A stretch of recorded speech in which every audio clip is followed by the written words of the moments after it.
எல்லா நாமத்திற்கும் மேலான நாமம். இந்த கிறிஸ்துமஸ் நாளே நம்ம தியானிக்கும்படி தெரிந்து கொண்டிருக்கிற வார்த்தை எல்லா நாமத்திற்கும் மேலான நாமம் அப்படின்னு. ஆதாரமாய் நம்ம வாசிக்கிற வேண்டிய வேத பகுதி மத்தேயு சுவிசேஷம் 1ஆம் அதிகாரம் 20-21 ஒருத்தர் வாசிங்க.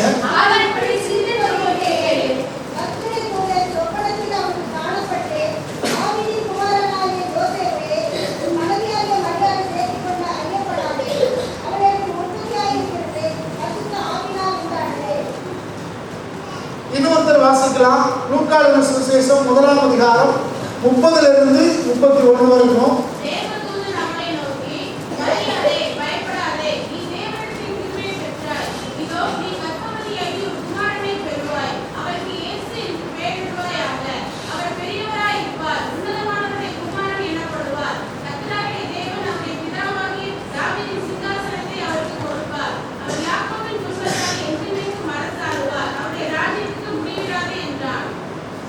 சர்வவல்லமையுள்ள ஆண்டவர், திருத்துவத்திலே ஒருவராய் இருக்கிறவர், குமாரன் என்று அழைக்கப்பட்ட இயேசு, வார்த்தையாய் இருந்த தெய்வம், ஒளியாய் இருந்தவர், இந்த பூமியிலே அவர் மனுஷனாய் தோன்றிய போது அவர் என்ன பெயர் வைக்க வேண்டும் என்று அவரின் தாய் தகப்பன்மாருக்கு தேவ தூதராலே அறிவிக்கப்பட்டது.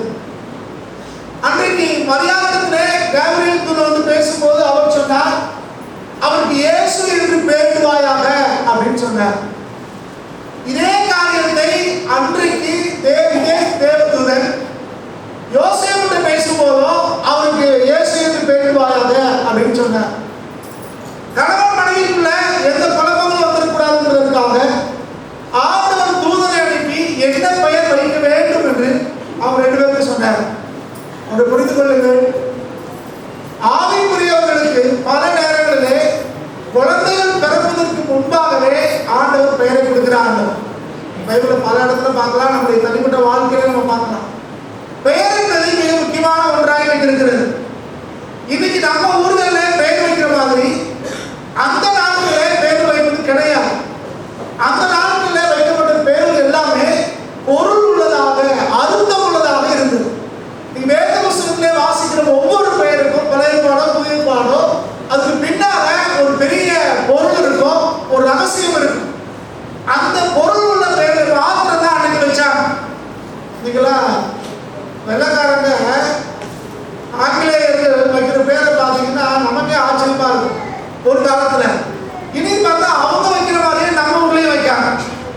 அன்னைக்கு ஒரு பேர் என்னன்னு கேட்டேன், கிரீன் அப்படின்னு. பேர் என்னதான்?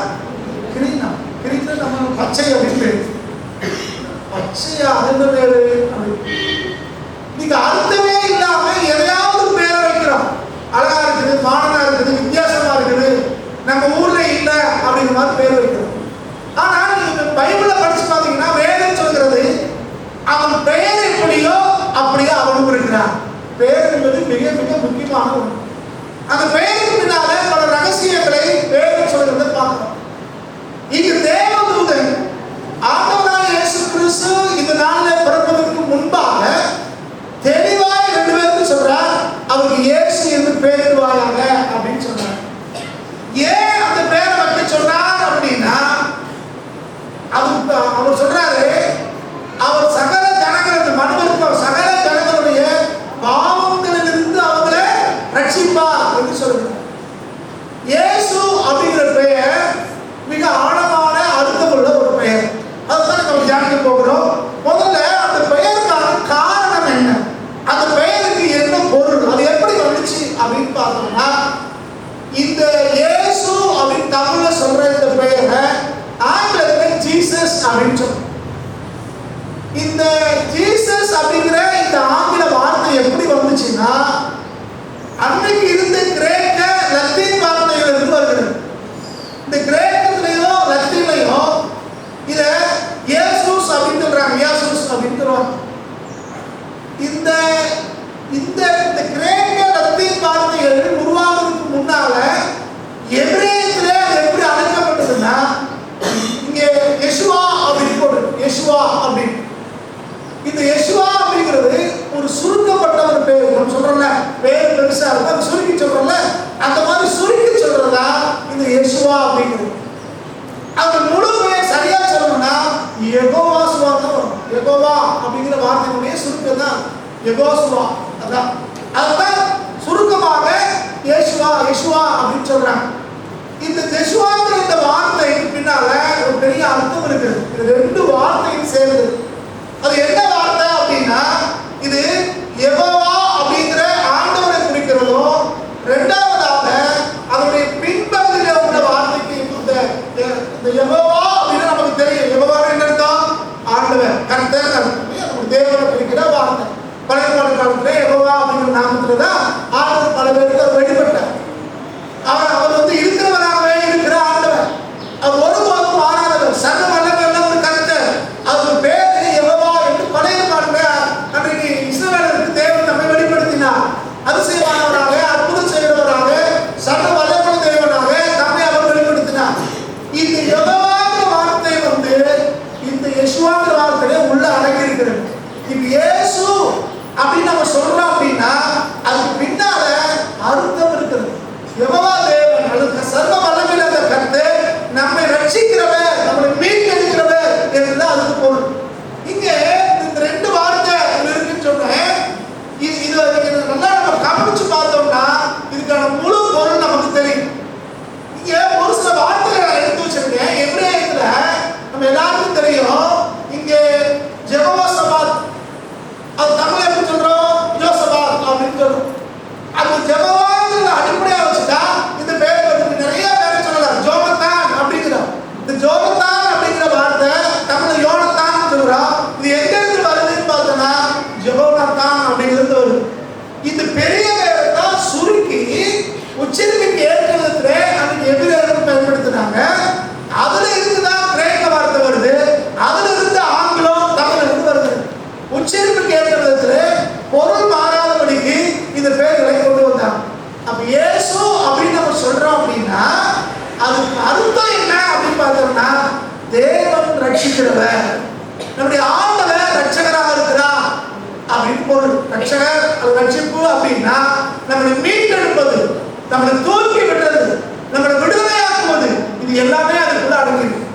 அன்றைக்கு தேவ தூதனாகிய காபிரியேல் அன்றைக்கு மரியாதை யோசேப்பிடத்திலே வந்து பிறக்க போற அந்த குமாரனுக்கு, அந்த சர்வ வல்லமையுள்ள தேவனுக்கு இயேசு என்று பெயரிடுவாயாக அப்படின்னு சொன்னாருன்னா அவர் இந்த உலகத்தில் இருக்கிற எல்லா ஜனங்களுடைய பாவங்களிலிருந்து அவரை ரட்சிக்க போகிறார், தூக்கி எடுக்க போகிறார், மீட்க போகிறார் என்று அது பொருள். இயேசு அப்படின்னாலே என்னதான்? அவர் பாவங்களை மன்னிக்கிறார், நம்மளை தூக்கி விடுற ஆண்டவர், உடையான சேற்றிலிருந்து நம்மளை தூக்கி எடுக்கிற கர்த்தர் என்று அது பொருள். சரி, இங்க இந்த இயேசுங்கிற இந்த வார்த்தையை இன்றைக்கு நம்மள சில பேர் பயன்படுத்தாம பொதுவா என்ன சொல்றோம்? ஆண்டவர், கடவுள் அப்படின்னு. ஆண்டவர் கடவுளுங்கிறது பொதுவான ஒரு வார்த்தை. ஆனா இது எந்த கடவுளை குறிக்கிறது? அந்த நாட்கள்ல பொதுவா மேற்கத்திய தேசங்கள்ல அவங்க ஆண்டவர் அப்படின்னு சொன்னாங்கன்னா யெகோவா தேவனே அவங்க சொல்றவங்களா இருந்தாங்க. இன்னைக்கு பொதுவாக நம்ம ஊர்ல என்ன சொல்றாங்க? நிறைய பேர் ஆண்டவர் ஆண்டவர் இருக்காங்க. செந்தில் ஆண்டவர் இருக்கார், நாகூர் ஆண்டவர் இருக்கார், மிக்கேல் ஆண்டவர் இருக்கார். எந்த ஆண்டவரை குறிக்கிறது? புரிந்து கொள்ளும். இது வந்து இயேசுங்கிற பேர்ல இருக்கிற அர்த்தத்தை, பொருளை டைவர்ட் பண்ற ஒன்று. இயேசு அப்படின்னா அந்த வார்த்தையிலேயே ஒரு வல்லமை இருக்கிறது, அந்த ஒரு அர்த்தம் இருக்கிறது. இயேசு அப்படின்னு சொல்றோம்னா அதுக்குள்ள ரகசியம் அடங்கி இருக்கிறது. இயேசு அப்படிங்கிறது ஒரு வினைச்சொல். அந்த வினைச்சொலுக்கு என்ன பொருள் அப்படின்னா அவர் உங்களை என்னையும் ரட்சிக்கிறவர், உங்களை என்னையும் தூக்கி விடுகிறவர், உங்களை என்னையும் மீட்டெடுக்கிறவர் அர்த்தம். அதை வந்து பொதுவாக ஆண்டவர் ஆண்டவர் சொல்லக்கூடாது. பொதுவாக ஆண்டவர் என்ன அர்த்தம்? அந்த நாட்கள்ல எஜமான முதலாளிமான அவங்க வேலை செய்யறவங்க ஆண்டே அப்படின்னு சொன்னாங்க. அதிகாரத்தில் உள்ளவங்களை பார்த்து ஆண்டே ஆண்டு ஆண்டேன்னா அவர் எஜமான் அப்படின்னு. நம்ம ஊர்ல வெள்ளக்காரங்களாம் வந்தாங்க, அவங்கள பல பேருக்கு இந்த லார்ட் அப்படின்னு பேர் பண்ணி போடுவாங்க. நம்ம பொதுவாக அந்த லார்ட் மவுண்ட் பேட்டன் அப்படின்னு சொல்லுவோம். தமிழ்ல சொல்லும் போது மவுண்ட் பேட்டன் பிரபுங்கிறாங்க. அந்த லார்டுங்கிறது பிரபுன்னு கொண்டு இருக்கிறாங்க. அது மனுஷனுக்குரிய வார்த்தை, தேவனுக்குரிய சாதாரண வார்த்தை அது அல்ல. அவருடைய பேர் என்னது? இயேசு. இயேசு. அந்த இயேசுங்கிற பேரை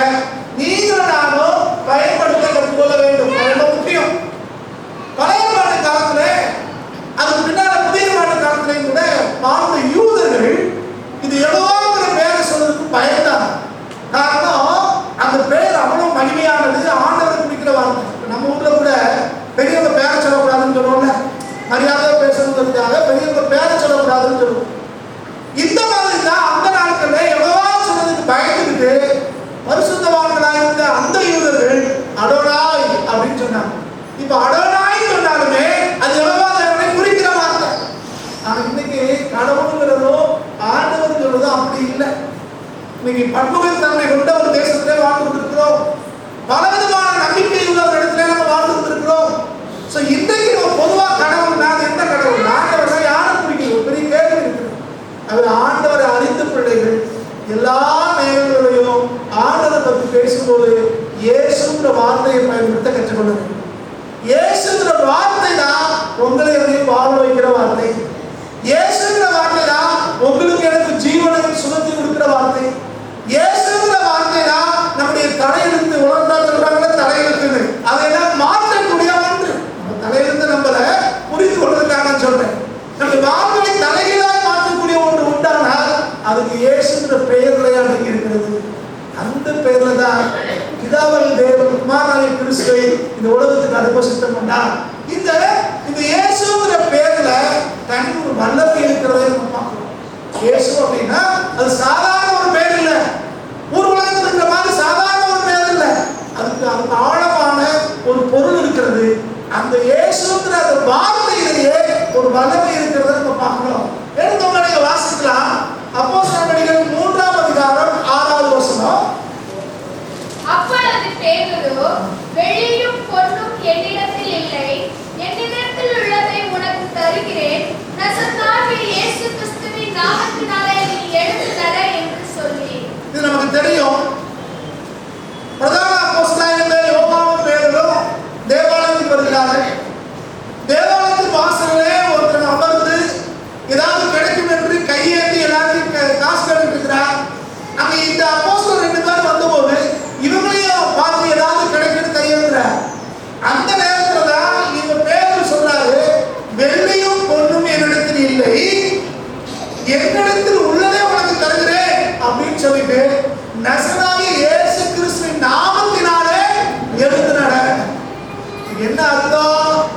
வெள்ளியும் பொன்னையும் விட மேலானது இயேசு கிறிஸ்துங்கிற பெயர்.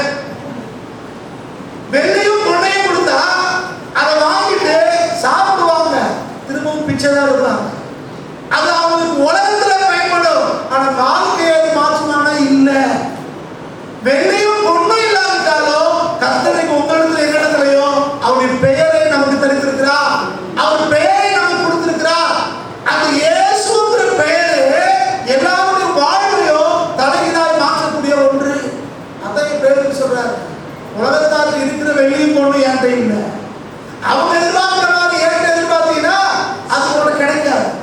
அப்படியே மற்றவங்க உனக்கு கொடுத்தாலும் அது உன் வாழ்க்கையை மாற்ற போறது இல்லை. ஆனா நான் கொடுக்கிற இந்த இயேசு கிறிஸ்துவினுடைய பெயர், இந்த நாமம் உன் வாழ்க்கையை மாற்றணும் அப்படின்னு சொல்லி அவரை பார்த்து இயேசுவின் நாமத்தினாலே எழுந்து நட அப்படின்னு சொல்லி கையை பிடிச்சி தூக்கி விட்டோட வேகம் சொல்கிறது. அவன் எழுந்து துள்ளி குதிச்சு ஆண்டவரை துதிச்சுட்டு அவன் ஆலயத்துக்குள்ள போனான்.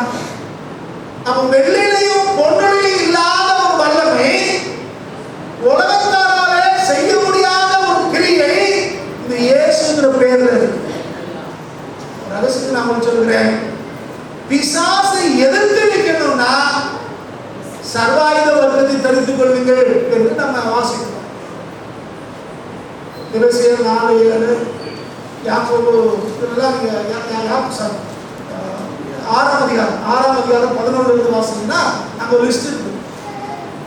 யாக்கோபு 4 இருக்கலாம், எபேசியர் 6:11 இருக்கலாம். இதெல்லாம் நீங்க வீட்டில் போய் வாசிக்கொள்ளுங்க. சர்வாயுத வர்க்கத்தை குறித்து கர்த்தரை எழுத்து நிற்பதற்கு இதை பயன்படுத்திக் கொள்ளுங்கள் என்று சொல்கிறார்.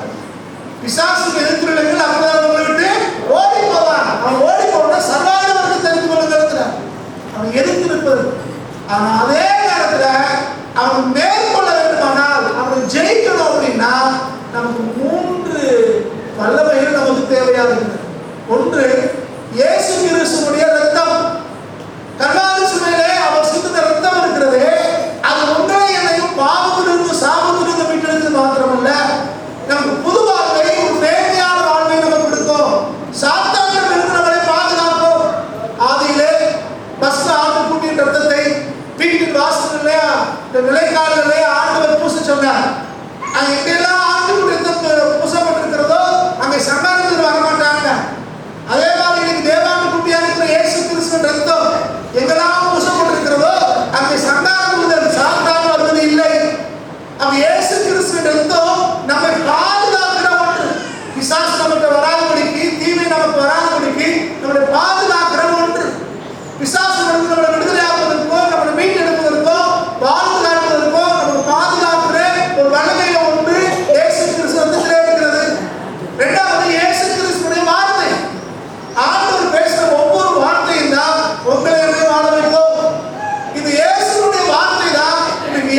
முதல் காரியம் இயேசுவின் ரத்தம், இரண்டாவது காரியம் இயேசுவின் வார்த்தை, மூன்றாவது ஆண்டவருடைய பெயர், இயேசுவின் பெயர்.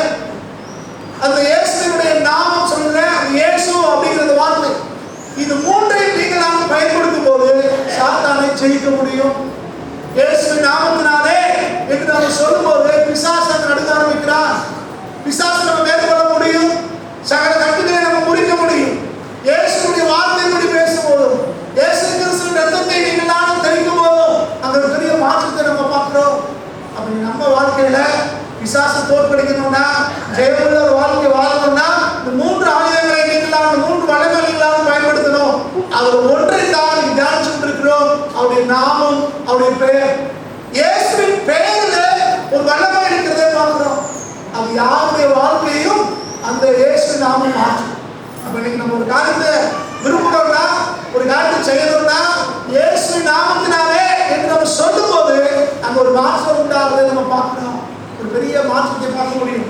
அடுத்ததாக இரண்டாவதாக ஜெபிக்கணும் அப்படின்னாலே இது இயேசுவின் நாமத்தில் தான் கேட்கணும் என்று வாசிக்கிறோம். வாசிங்க யோவான் 14ஆம் அதிகாரம் 14ஆம் வசனம். என் நாமத்தினாலே நீங்கள் எதை கேட்டாலும் அதை நான் செய்வேன். இங்க ஆண்டவர் சொல்றாரு, என் நாமத்தினாலே எதை கேட்டாலும் அது செய்வேன். சீசனுக்கு ஆண்டவர் ஜெபிக்க கற்றுக் கொடுக்கிறார். அந்த ஜெபத்திலையும் என் நாமத்தினாலே இதுதான் சொல்லிக் கொடுக்கிறார். என்ன அர்த்தம் அப்படின்னா, தேவ சமூகத்துக்கு போகணும்னா நம்ம சுயமாய் போய் நான் நல்லவன் கெட்டிக்காரன் அதை செஞ்சேன் இதை செஞ்சேன்னா நம்ம எதையும் ஆண்டவரிடத்துல பெற முடியாது. மாறாக இயேசு கிறிஸ்துவான இந்த பூமியில வந்து வாழ்ந்து கல்லாத சிலுவையிலே நமக்காக சிந்தின ரத்தத்தின் வழியாக அவர் தெய்வமாய் நீங்களாக ஏற்றுக்கொண்டபடினாலே, அவருடைய பிள்ளைகளாக நீங்களாக மாறி இருக்கிறபடினாலே, அவருடைய ரத்தத்தை முன்னால வச்சு அவர் பெயரை முன்னால வச்சுதான் நம்ம பிதாவின் தேவன் பக்கத்திலே போகும். ஆண்டவருடைய சமூகத்தை அணுகணும்னாலே இந்த ஆண்டவருடைய நாமம் நமக்கு முக்கியம். அதனால சொல்லி கொடுக்கிறார், நீ ஜெபம் பண்றியா இயேசு நாமத்தினாலே ஜெபம் பண்றது தான் கேட்கணும். சில பேர் சொல்லுவோம்ல, ஏதாவது ஒரு காரியம் ஆகுமா, என் பேரை சொல்ல அப்படின்னு சொல்லு, என் பேரை சொல்லு, எனக்கு சொன்னா அவங்களுக்கு தெரியும். அதே மாதிரி வேதம் சொல்லி கொடுக்கிறது, நமக்கு ஒரு காரியம் ஆகணும்னா ஆண்டவரிடத்தில் ஜெபிக்கும் போது இயேசுவின் நாமத்தினாலே என்று கேட்க வேண்டும். வேதம் சொல்கிறது, அவருடைய நாமத்தினாலே நம்ம எதை கேட்டாலும் செய்யணும் வாக்கு பண்ணியிருக்கிறார். இயேசுவின் நாமத்தில் வல்லமை இருக்கிறது. இயேசுவின் நாமத்தினாலே ஜெபிக்கும் போது நமக்கு ஜெபத்திற்கு ஆண்டவர் பதில் தருகிற ஆண்டவராக இருக்கிறார். நம்ம சுய நீதியின் அடிப்படையில் இல்லை, ஆண்டவருடைய நாமத்தினாலே நம்ம கேட்கும் போது ஆண்டவர் நம்முடைய ஜெபங்களுக்கு அவர் பதில் தருகிற கர்த்தர். சொல்றோம். மூன்றாவதாக விசுவாசிக்கிறவர்களுக்கு, எல்லாருக்கும் இல்லை, யாரெல்லாம் இயேசு கிறிஸ்து தெய்வமா ஏற்றுக்கொண்டிருக்கிறார்களோ அவர்களுக்கு அந்த இயேசுவின் பெயரை பயன்படுத்துகிற ஒரு அதிகாரத்தை தேவன் கொடுக்கிறார். இயேசுவின் நாமத்திலே வல்லமை இருக்கிறது. இயேசுவின் நாமத்திலே ஜெபத்திற்கு பதில் இருக்கிறது. மூன்றாவது இயேசுவின் நாமத்திலே ஒரு அதிகாரம் இருக்கிறது. இந்த அதிகாரத்தை தேவன் தம்முடைய பிள்ளைகளுக்கு, அவர் விசுவாசிக்கிற பிள்ளைகளுக்கு கொடுக்கிறார். எல்லாருக்கும் தெரிந்த வேத வசனம் மார்க்கு 16ஆம் அதிகாரம் 17 18. மார்க்கு 16 17 18.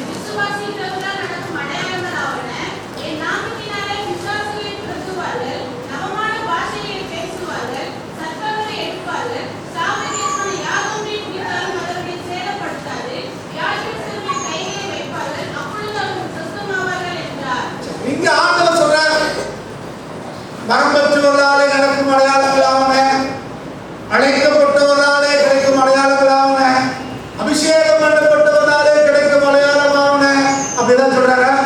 எதுவுமே என்ன அடையாளம்?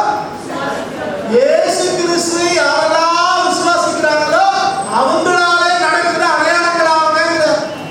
அப்ப உங்களுக்கு எனக்கும் ஆண்டவர் மேல விசுவாசம் இருந்தாலே இந்த காரியங்கள் நடக்கும். சொல்லிட்டு அவர் என்ன சொல்றாருன்னா, என் நாமத்தினாலே அப்படிங்கிற இயேசு அப்படிங்கிற அந்த பெயரை சொன்னா, என் நாமத்தினாலே பிசாசுகளை துரத்துவார்கள். எத்தனை பேருக்கு புரியுது? பிசாசு துரத்துறதுக்கு வழி என்னது? இயேசுடைய நாமம். பிசாசு யுத்தி வரலாம்,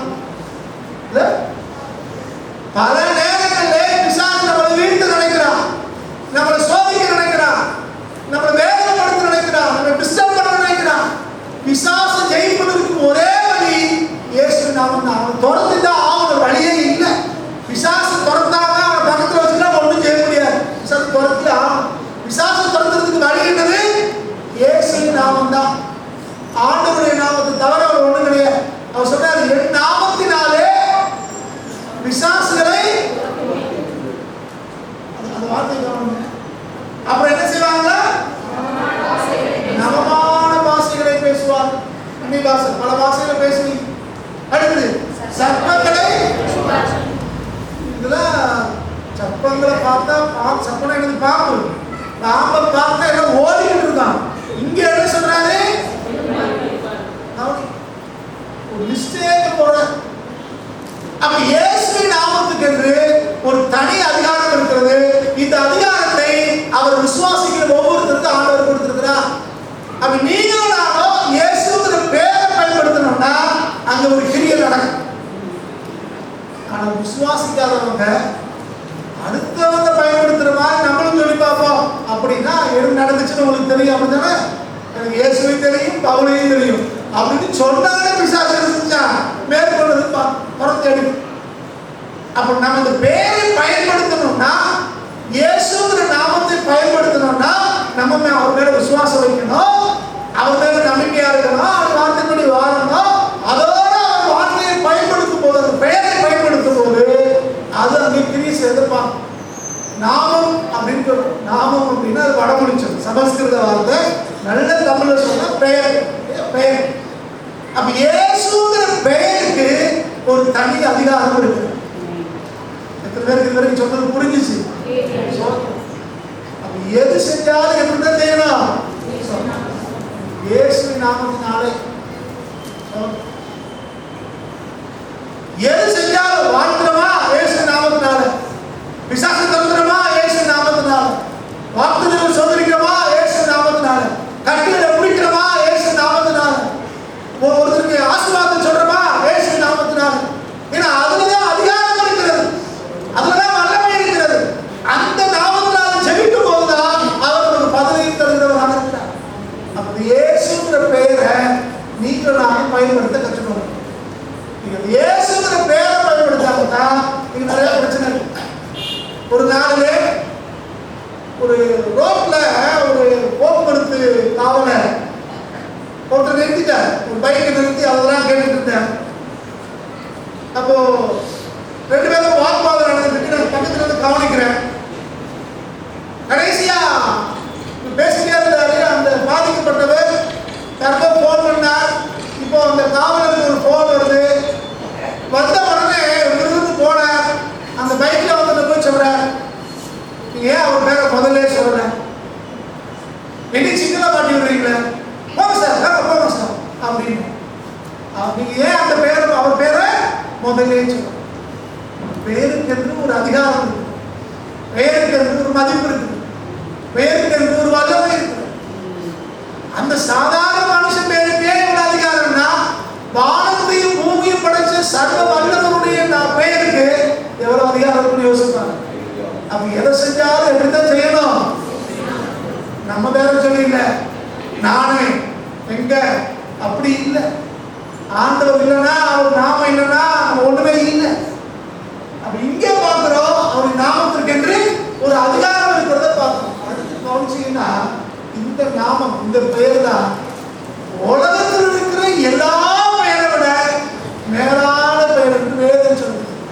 இன்னைக்கு உலகத்தில் நடக்கிற காரியங்களாம் அதைத்தான் நிரூபிச்சுட்டு வருது. அதான் நிரூபிச்சுட்டு வருது. இங்க வாசிங்க சொல்றோம். வீட்டியர் 2ஆம் அதிகாரம் 9 இருந்து 11 வரைக்கும் வாசிங்க. தேவன் எல்லாவற்றுக்கும் மேலாக அவரை உயர்த்தி இயேசுவின் நாமத்தில் வானோர் பூதலத்தோர் பூமியின் கீழானோருடைய முழங்கால் யாவும் முடங்கும்படிக்கும் பிதாவாகிய தேவனுக்கு மகிமையாக இயேசு கிறிஸ்து கர்த்தர் என்று நாவுகள் யாவும் அறிக்கை பண்ணும்படிக்கும் எல்லா நாமத்திற்கும் மேலான நாமத்தை அவருக்கு தந்தருளினார். இங்க பிதாவாகிய தேவன் குமாரனாகிய கிறிஸ்துவுக்கு எல்லா நாமத்திற்கும் மேலான நாமத்தை தந்தருளினார். எப்படி அவன் சொல்லி பாருங்க, வானோ முதலத்தோ பூமியின் கீழானோ யாருடைய நாமம் முழங்க முடியும். எல்லாரும் இயேசுவே கர்த்தர் என்று அறிக்கையிடும்படி இந்த நாமத்தை பார்க்கணும். அப்ப எல்லா நாமத்திற்கும் மேலான ஒரு நாமம் இது இயேசுங்கிற பேர். உலகத்தில் இருக்கிற பெயர்களையே அதிகமான மேன்மையானது, அதிக சக்தி வாய்ந்தது, அதிக பலம் கொண்டது, அதிக வல்லமையானது, அதிக அதிகாரம் கொண்டது இது இயேசுங்கிற பேர். கொஞ்சம் பேர் உலகத்தில் சொல்றாங்க அமெரிக்க அதிபர் அப்படின்னு சொன்னா அது நிறைய பவர். இந்தியாவில் ஜனாதிபதி பிரதமர் சில அதிகாரம் இருக்கிறது. ஒவ்வொரு துறையிலையும் அந்த தலைவர்களுடைய பெயரை சொன்னால் அதிகாரங்கள் இருக்குன்னு நினைக்கிறேன். அந்த வேத புஸ்தகங்கிறது இந்த எல்லா பெயர்களை விட, உலகத்தில் இருக்கிற அத்தனை பெயர்களை விட மேலான ஒரு பெயர் உண்டானால் அது இயேசுங்கிற பெயர் தான். இயேசுங்கிற பெயருக்கு அவ்வளோ பெரிய அதிகாரம், வல்லமையை, மகிமையை தேவன் கொடுத்து வச்சிருக்கிறார். இது எப்படி நமக்கு தெரியுது அப்படின்னு பார்த்தோம்னா நிறைய காரியங்களை நம்ம பார்க்க முடியும். உதாரணமா பைபிள்ல சில காரியங்கள் சொன்னோம். அந்த பெயருக்குள்ள பெருமைகளை, அந்த பெயருக்குரிய மேன்மைகளை, ஒரு சில காரியங்களை நாம் புஸ்தகம் பண்ண விரும்புகிறேன். வாசிங்க ரோமர் 1:5. ரோமர் 1:5. மாம்சத்தின்படி தாவீதின் சந்ததியில் பிறந்தவரும் பரிசுத்தமுள்ள ஆவியின்படி தேவனுடைய சுதனென்று மரித்தோரிலிருந்து உயிர் தெழுந்ததினாலே பலமாய் ரூபிக்கப்பட்ட தேவகுமாரமாய் இருக்கிறார். இங்கிலீஷ்ல கொஞ்சம் மாறி இருக்குது. We have received the grace and apostleship to bring about the obedience of faith for the sake of His name. தமது நாமத்தின் நிமித்தம் எத்தனாவது வசனம்? 7வது வசனம். தமது நாமத்தின் நிமித்தம் விசுவாசத்துக்கு கீழ்ப்படியப்படும் பொருட்டு. நல்லா கவனிங்க. தமது நாமத்தின் நிமித்தம் விசுவாசத்துக்கு கீழ்ப்படியப்படும் பொருட்டு எங்களுக்கு கிருபையையும் அப்போஸ்தல ஊழியத்தையும் அருள் செய்திருக்கிறார். ஆண்டவர் தான் கொடுக்கிறாரு. எதை வச்சு கொடுக்கிறாரு? அவர் நாமத்தின் நிமித்தம் கொடுக்கிறார். ஆண்டவர் நமக்கு கொடுக்கிற எல்லா வேலையா இருக்கலாம், ஊழியமா இருக்கலாம், பணமா இருக்கலாம், பதவியா இருக்கலாம், எது வந்தாலும் சரி அது ஆண்டவருடைய பேரை வச்சு தான் நமக்கு வருது. நம்ம எப்படி இருக்கீங்க அப்படின்னு சில பேர் சொல்றாங்க, உங்க பேரை சொல்லியிருக்கோம் அப்படின்னா பார்த்துருக்கீங்களா? அது ஒரு வழக்கமாக, ஒரு மரபாக நிறைய பேர் வச்சிருக்காங்க. எப்படி இருக்கீங்கன்னா நல்லா இருக்கும் சொல்ல மாட்டாங்க, உங்க பேரை சொல்லியிருக்கோம் அப்படின்பாங்க. ஏன்னா அந்த அவங்க சொல்றது என்னது, உங்களால தான் நம்ம வாழ்ந்துருக்கோம் அப்படிங்கிற மாதிரி பொருள்பட சொல்லுவாங்க. வேதம் சொல்கிறது நீங்கள் நாங்கள் பெற்றுக்கொண்டிருக்கிற எல்லாமே ஆண்டவருடைய நாமத்தினாலே வந்து, ஆண்டவரால் தான் நம்ம எல்லாவற்றையும் பெற்றிருக்கிறோம். நீங்கள் நானும் இருக்கிறோம்னா இது எல்லாம் கிடைப்பதற்கு மூல காரணம் கர்த்தர் ஒருத்தர் தான். அவரால் தான் நமக்கு இது எல்லாமே நமக்கு கிடைச்சிருக்கு. இங்க ரோமர் 9:17 என்னுடைய வல்லமையை உன்னிடத்தில் காண்பிக்கும்படியாகவும் என்னுடைய நாமம் பூமியில் எங்கும் பிரஸ்தாபப்படும்படியாகவும் உன்னை நிலைநிறுத்தினேன் என்று பார்வோன் உடனே சொன்னதாக வேதத்தில் சொல்லி இருக்கிறது. இந்த ஆண்டவர் சொல்றார், என்ன சொல்றார்? ஏன் ஒரு நிலையா வச்சிருக்கேன்னா என்னுடைய நாமம் வல்லமையானங்கிறத இந்த உலகத்துல எல்லாருக்கும் தெரியும்.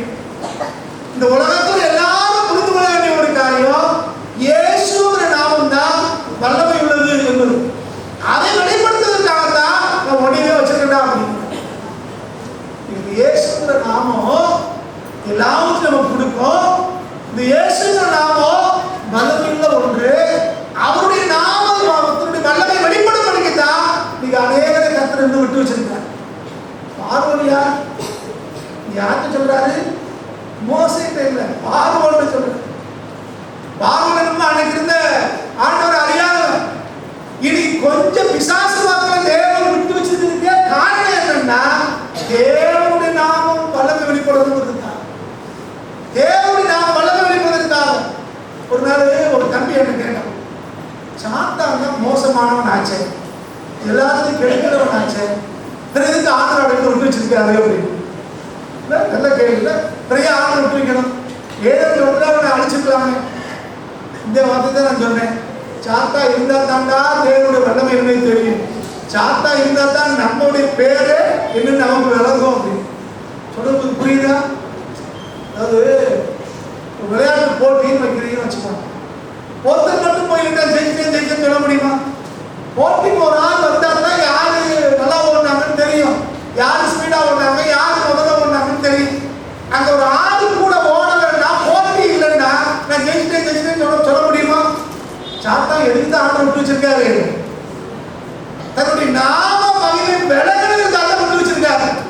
அவனை போட்டு மிதிச்சு அவனை கேவலப்படுத்தி ஆண்டவர் வந்து நியாயத்திற்கு செய்யற வரைக்கும் அவனை உதைக்கிறதும் அவனை வெறுக்கிறதும் யார் கையில கொடுத்திருக்காரு? நம்ம கையில கொடுத்திருக்காரு. அவனை கண்டு நம்ம பயன்படுத்தலையா, அவனை மேற்கொள்வதற்கு தான் கத்தர் கொடுத்திருக்கிறார். யாரவே அந்த நாட்கள்ல பிரதான தூதர்கள் ஒருத்தரா இருந்தவன், பரலோகத்திலே தேவ சமூகத்திலே ஆண்டவர் துதிச்சு பாடிக்கிட்டு இருந்தவன், இசைக்கருவியில வாசிக்கிட்டு இருந்தவன். ஆனா அவன் பெருமைப்பட்டதுனாலே, தன்னை பெரியார் நினைச்சதுனால நீ நம்ம கையில சிக்க வச்சிருக்கீங்க. சின்னவங்களுக்கு பெரியவங்களும் அவனை பொருத்தவும், அவனை கேவலப்படுத்தவும், அவனை மிதிக்கவும் அடிக்கவும். அப்ப சத்ருவை ஏன் கத்தர் அடிக்காம வச்சிருக்காருன்னா, தேவனுடைய வல்லமை விளங்கும்படி வச்சிருக்கிறார், தேவனுடைய மகிமை விளங்கத்தக்கதாக வச்சிருக்கிறார். அதனால ஆண்டவரே சத்ருவை அழிச்சிருந்தாண்டவரே அப்படின்னு ஜெபம் பண்றதை விட, அவனுக்கு முன்னாலே வாழ வச்சு காட்டுங்க ஆண்டவரேன்னு ஜெபம், அவனுக்கு முன்னாலே நாங்கள் யாருங்கிறத உயர்த்தி காட்டுங்க ஆண்டவரேன்னு ஜெபம் கர்த்தர் கிரியை செய்யணும். அடுத்து ரோமர் 15ஆம் அதிகாரம் 9ஆம் வசனம். புறஜாதியாரும் இரக்கம் பெற்றது நிமித்தம் தேவனை மகிமைப்படுத்துகிறார்கள் என்று சொல்லுகிறேன். அந்தபடி இதன் நிமித்தம் நான் புறஜாதிகளுக்குள்ளே உம்மை அறிக்கை பண்ணி உம்முடைய நாமத்தை சொல்லி சங்கீதம் பாடுவேன் என்று எழுதியிருக்கிறது. இங்கே புறஜாதிகளுக்குள்ள உம்முடைய நாமத்தை சொல்லி என்ன செய்வாரா? சங்கீதம் பாடி கர்த்தரை ஆராதிப்பார். புறஜாதிகளுக்குள்ள ஆண்டவர் அறியாத மத்தியில போய் இயேசுங்கிற பேரை சொல்லி ஆண்டவரை மகிமைப்படுத்துவேங்கிறார். அப்போ இந்த இயேசுங்கிற பெயரு ஏதோ நீ கிறிஸ்துவை பின்பற்றுகிற ஒரு கூட்டத்துக்கு மத்தியிலே இல்லை, கர்த்தரை அறியாத மற்றவங்க மத்தியிலையும் இந்த பெயர் உயர்த்தி காட்டப்படுது. இந்த பெயர் தான் எல்லா பிரச்சனைக்கும் தீர்வுங்கிற காரணத்துல ஒரு பெயர். இயேசுங்கிற பெயர் தான் நீங்க சகல ஜனங்களுக்கு முன்னாலேயும் உயர்த்தப்பட வேண்டியதா ஒன்றாக இருக்கு. அதனால பொதுவா சாமியும் சொல்லக்கூடாது, பொதுவா ஆண்டவரும் சொல்லக்கூடாது, பொதுவா கடவுளும் சொல்லக்கூடாது, இயேசு சொல்லப்படணும். ஒரு மூத்த ஐயா ஒரு நாள் எனக்கு பேசிட்டு போது சொன்னாரு, பொதுவா சாப்பிடும் போது நம்ம ஜோம் பண்ணுவோம் அப்படிதானே. ஒரு நாள் ஒரு ஹோட்டல்ல அந்த ஐயாவை நான் சாப்பிட உட்கார்ந்தான். அவரு இந்த ஆசிரியர் செய்வாங்கல்ல அந்த மாதிரி இப்படி இப்படின்னாரு. நான் இப்படி செய்யறாரு அப்படின்னு, என்னையா வித்தியாசமா செய்திகளே. அவர் சொன்னார், நீங்க கண்ணை மூடி ஜெபம் பண்ணுவீங்க, பக்கத்துல இருப்பாங்க ஏதோ சாமி கும்பிடாரு. எதுக்கு இப்படி செஞ்சேன்னா, நான் கும்பிட்ற சாமி இயேசுன்னு தெரியணுங்கிறதுக்காக. அவர் அர்த்தத்தை புரிஞ்சுக்கல. அவர் சொன்ன வார்த்தை லைஃப்பை மறக்க முடியாது. நான் பொதுவாக கண்ணை போடுனா ஏதோ 10 நாளியா சாப்பாடுக்கு முன்னாலும் ஜெபம் பண்ணாரு. இப்படி சொன்னவனே அவன் கண்டுபிடிச்சிருவாங்க, இவர் யாருக்கு ஜெபம் பண்றாரு? இயேசு ஜெபம். எதை செஞ்சாலும் அது இயேசு மகிழ்க்கும், எதை செய்தாலும் இயேசுங்கிற பெயரை பயன்படுத்தும். இயேசுங்கிற பெயர்ல அந்த ஒரு வல்லமையும் மகிமையும் அதிகாரமும் பதிலனை கொண்டு வரக்கூடிய காரியமோ அதில் அடங்கி இருக்கிறார்.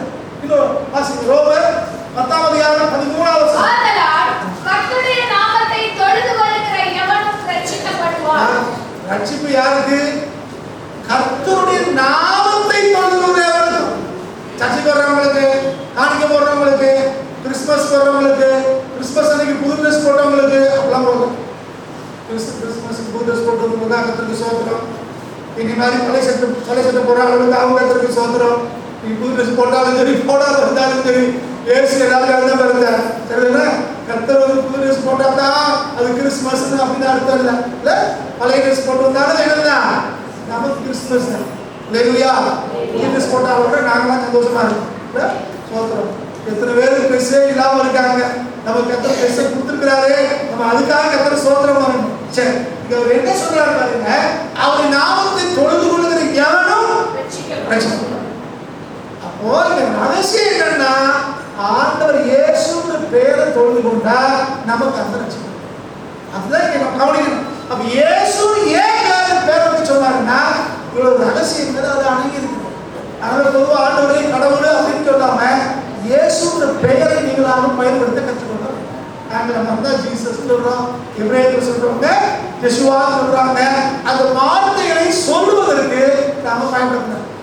அந்த வார்த்தை புரியுதா? ஒரு காலேஜ் பிரின்சிபல் ஒரு அக்கா சொன்னாங்க, ஒரு கிறிஸ்தவ கல்லூரியிலே ஒரு பேராயர் 1 மணி நேரம் பிரசங்கம் பண்ணாங்க கிறிஸ்துமஸ் கூட்டத்தில்.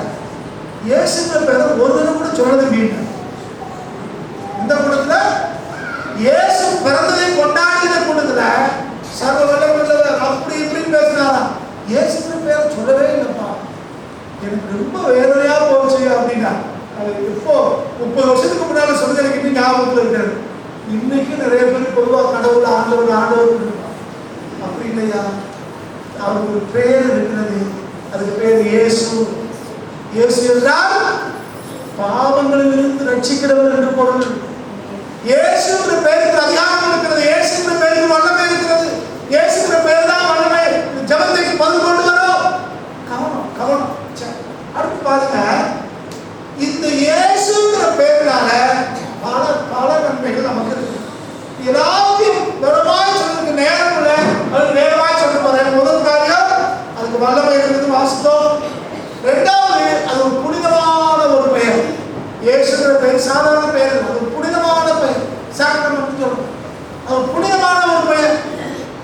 அதனால வேதம் சொல்கிறது, என்னுடைய நாமத்தை வீதியிலே நடந்தாலும் சும்மா எதுக்கிறதாலும் அது ஒரு வீணா பயன்படுத்த கூடாது.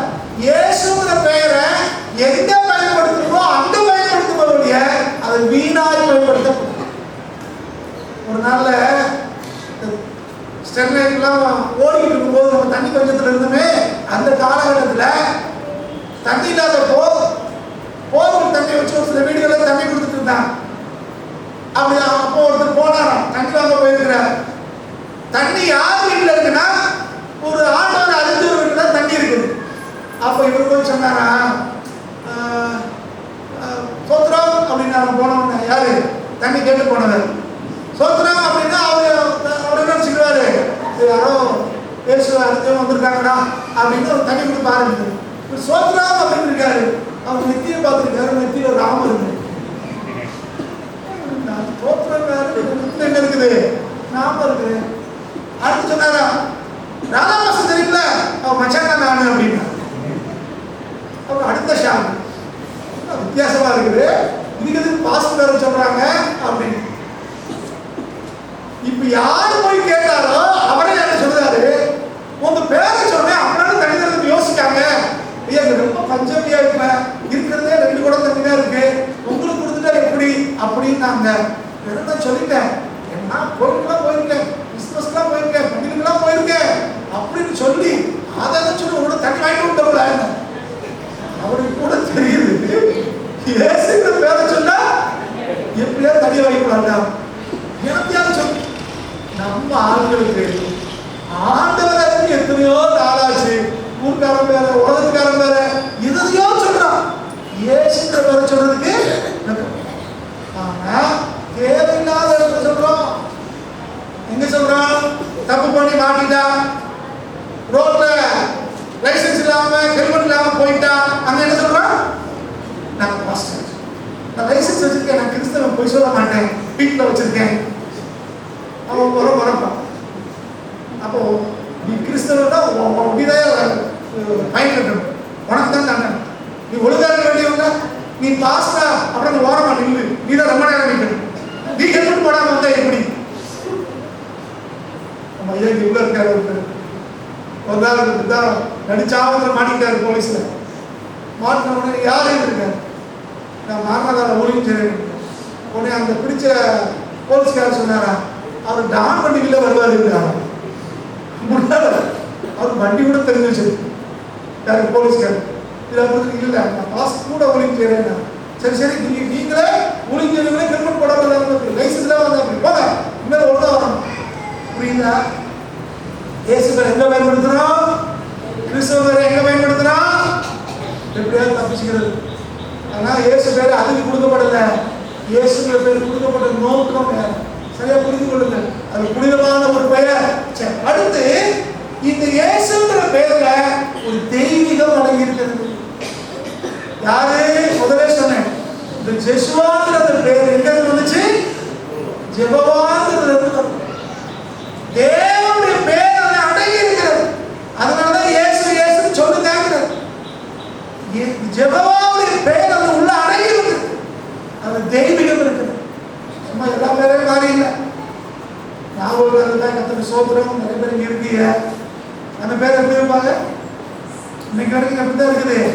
அம்மா பேர் 2 எழுத்து, அப்பா பேர் 2 எழுத்து, 2 சேர்த்துக்கலாம். என்ன பேரு? சிஜோ. என்ன அர்த்தம்? சோஜோ. என்னன்னே தெரியல. அப்புறம் என்ன, எங்க அம்மா பேரு எங்க அப்பா பேரு 2 எழுத்து எழுதி வச்சு எதுக்கு 2 எழுத்து பகவான்? என்ன அர்த்தம்? சிஜோனா என்ன அர்த்தம்? ஒரு அர்த்தமும். ஆனா பேர இன்னும் கொஞ்சம் பேரு நல்லா இருக்கு, சின்னக்காரன் பேர வைக்கிறது. இன்னும் கொஞ்சம் பேரு என்ன வைக்கவே தெரியாம பேய் விசாரிச்சு பேர வைக்கிறது. கயானா அப்படின்னு. கயானா என்னது? கயானா இருந்தா மன்னிச்சுக்கோங்க, தெரியாம செஞ்சிடறான். கயானான்னு வச்சுக்கோங்க. பேய் பேர் நமக்கு தெரியுது. ஆண்டவர் அறியாத குடும்பத்திலிருந்து நம்ம வருகிறோம். அது பழைய பெயர், அது வேற. நான் அதை சொல்லலை.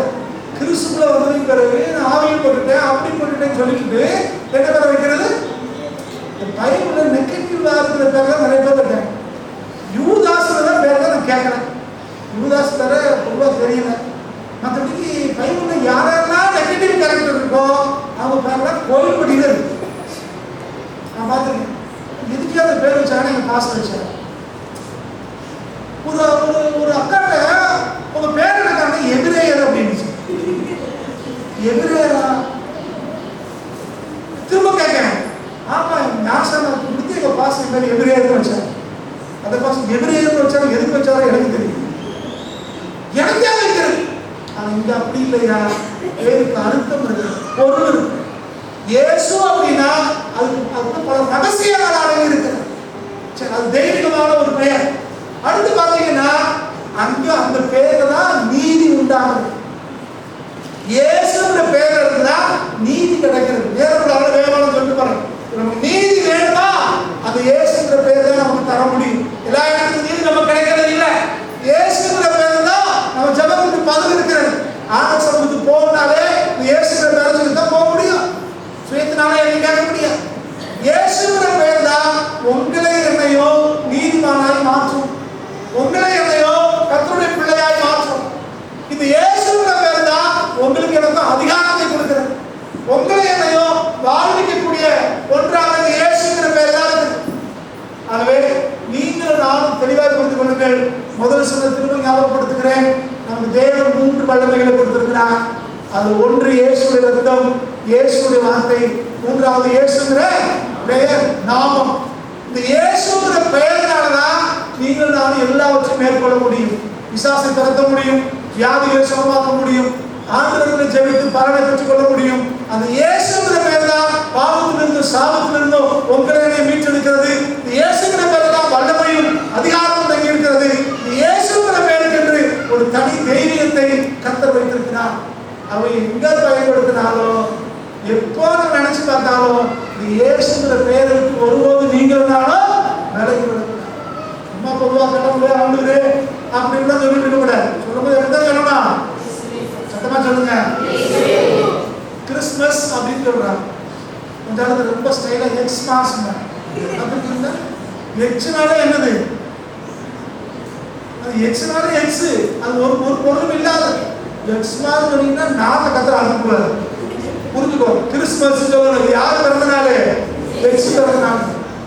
இன்னொரு குரூப் கிறிஸ்தவத்துல ஹாப்பி கிறிஸ்மஸ் சொல்ல மாட்டாங்க. Happy holidays. நாசமா போறாங்க.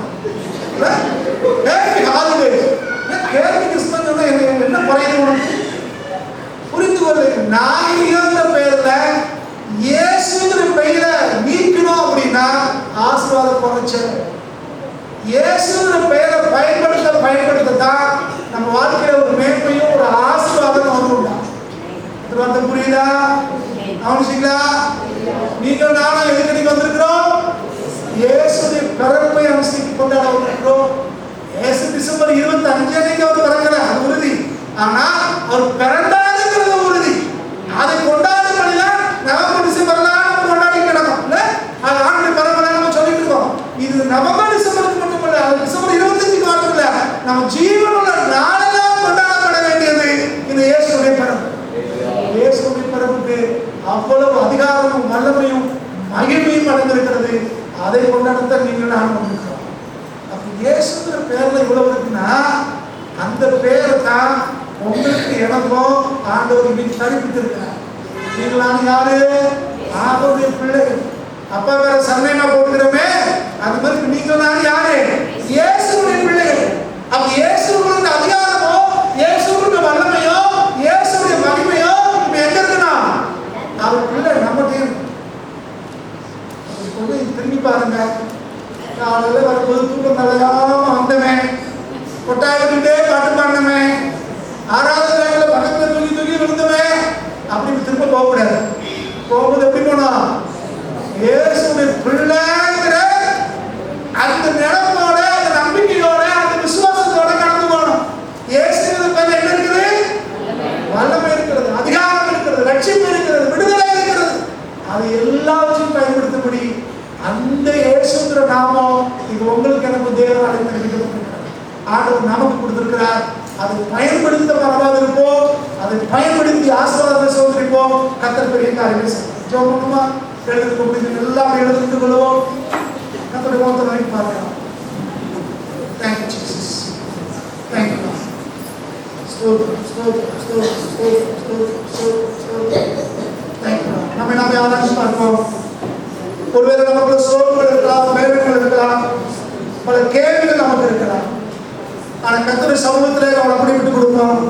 அவர் ரட்சிக்கிறவர், அவர் தூக்கி விடுகிறவர், அவர் மீட்டெடுக்கிறவர், அவர் உங்களை வாழ வைக்கிறவர். அவர் அதிகாரம் உள்ள ஒரு நாமத்தை, வல்லமை உள்ள ஒரு நாமத்தை, மகிமையான ஒரு நாமத்தை அவர் நமக்கு கொடுத்திருக்கிறார். அதுதான் இயேசுவானவர் பிறக்கிறதுக்கு முன்னாலேயே பிதாவாகிய தெய்வம், திருத்துவ தேவன் காபிரியேல் தூதனை அனுப்பி அன்னைக்கு மரியாதை யோசேப்பு சொல்ல வச்சார். அந்த ஆண்டவர்கிட்ட நம்ம சொல்லுவோம், அந்த ஆண்டவருடைய நாமத்தை நாம் அன்னைக்கு பயன்படுத்தும். அவருக்கு இயேசு என்று பெயரிடுவாயாக. என் கர்மான தேவ ஜனமே, இயேசு என்று பெயரிடப்பட்ட அந்த வார்த்தையானவர், இயேசு என்று பெயரிடப்பட்ட அந்த ஒளியானவர், இயேசு என்று பெயரிடப்பட்ட அந்த சர்வ வல்லமையுள்ள தெய்வம் நமக்குள்ள வாசம் பண்ணி கொண்டிருக்கிறார். அவருடைய பெயரை பயன்படுத்தும்படி அவர் உங்களுக்கும் எனக்கும் மிக ஆலோசனை கொடுத்திருக்கிறார். அந்த இயேசுங்கிற பேரை எல்லாரும் உச்சரிப்போமா? சத்தமா சொல்லுவோமா? இயேசுவே எல்லாரும் சொல்லுவோம். எல்லாரும் வாயில திறந்து இயேசுவே எனக்கு வீட்டுக்கு தாப்பா, தூக்கி விடுங்க ஆண்டவரே, விடுதலை தாங்க ஆண்டவரே, இயேசுவே வாழவே, இயேசுவே உயர்த்துங்க, இயேசுவே காரியத்தை பொறுப்படுங்க, இயேசுவே பிசாசுக்கு நீங்களாக்குங்க, இயேசுவே பாதுகாப்புங்க, இயேசுவே நடந்து ஆண்டவரே சொல்லுவோம். எல்லாரும் வாயில திறந்து ஹalleluya ஹalleluya ஹalleluya. உங்களுக்கு எனக்கு வாழ்க்கை இயேசுங்கிற பேர்ல தான். அந்த இயேசுங்கிற பேர் தான் உங்க வாழ்க்கையில கிரியை செய்ய முடியும். ஸ்தோத்திரம் ஸ்தோத்திரம் ஸ்தோத்திரம் ஸ்தோத்திரம் ஸ்தோத்திரம் ஸ்தோத்திரம் ஸ்தோத்திரம். யாராவது ஒருத்தர் சத்தத்தை உயர்த்தி சுருக்கமாக சொல்லுங்க. ஸ்தோத்திரம் ஆண்டவரே.